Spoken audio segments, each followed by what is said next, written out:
বাবারে বাবা, আমাদের এখানে মনে হয় বন্যাই হয়ে যাবে। কদিন ধরে এত বৃষ্টিপাত হচ্ছে যে আর সে বন্ধই হচ্ছে না। আজ তো আমার সকালে উঠতে প্রায় 7টা বেজে গেছে। আমি উঠি 5টার সময়, কারণ সকালে অফিসে রান্না থাকে আর বাচ্চাদের স্কুল থাকে, তার জন্য একটু সকাল সকালেই আমাকে উঠতে হয়। কিন্তু আজ মেঘে পুরো অন্ধকার আর ভীষণ বৃষ্টিপাত হচ্ছিল, তার জন্য আজকে একটু বেলা করেই উঠলাম। আর উঠে দেখছি আমাদের কর্তামশাই বলছে আজকে আর আমি বাজারে বেরোবো না কাজে, তো বাজারেও বেরোবো না। দেখো ফ্রিজে চিকেন রাখা আছে আর সমস্ত বিরিয়ানি জিনিসপত্র আগে থেকেই এনে রাখা ছিল, একটু বিরিয়ানি করে দাও আর চিকেন চাপ করে দাও, ওটাই আজকে আমরা খাবো। তো আমি আর কি যেই ভাবা সেই কাজ, গিয়ে বানিয়ে নিলাম বিরিয়ানি আর চিকেন চাপ। আর দারুণ কিন্তু সুগন্ধ বেরোচ্ছিল, আর আমাদের এরকম নাচতেই থাকে, সেই সুগন্ধে নাচানাচি করে নিল।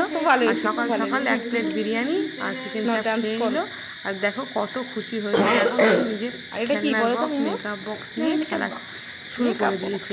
আর বাচ্চারা খুশি হলে আমাদের তো খুবই ভালো লাগে, কারণ সত্যি আমার বাবা মা চায় যে বাচ্চাদের পছন্দের খাবারগুলো বানাই, তারা খাক, খেতে বসে গেছে, তাই না?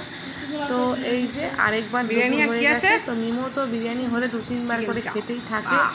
আর তারপর দারুণ হয়েছিল। আর হচ্ছে সঙ্গে সিদ্ধ ডিম আর বিরিয়ানির সঙ্গে চিকেন কম্বিনেশনটা কিন্তু অসাধারণ হয়েছিল।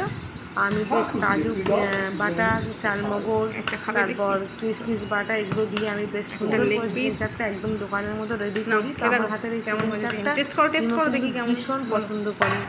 আর তোমরা কারা এই বৃষ্টির মধ্যে বাড়িতে কী রান্না করলে অবশ্যই কিন্তু কমেন্ট করে জানাতে ভুলো না। আর অবশ্যই আমাদের ব্লগের পাশে থেকো, আমাদের চ্যানেলটিকে সাপোর্ট করো। আজকের মতো বাই বাই, সবাই বৃষ্টিতে এনজয় করো।